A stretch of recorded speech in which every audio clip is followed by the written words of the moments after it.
The completion of the 3-year primary cycle, the kindergarten year, is essential for students to propel their educational careers and expand their social horizons. During this year, the kindergartners will experience being leaders and role models in their classroom. She's very mature because she takes care of the younger kids.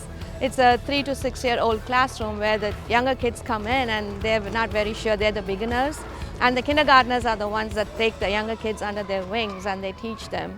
So she's become very mature. Even though she's the youngest in the family, she's kind of like a mother hen. They will learn more complex language skills, like how to write stories in paragraph form and understanding grammar. My name is Devin. I'm going to read this book to you. Tab is a sad cat. Tab had a pal.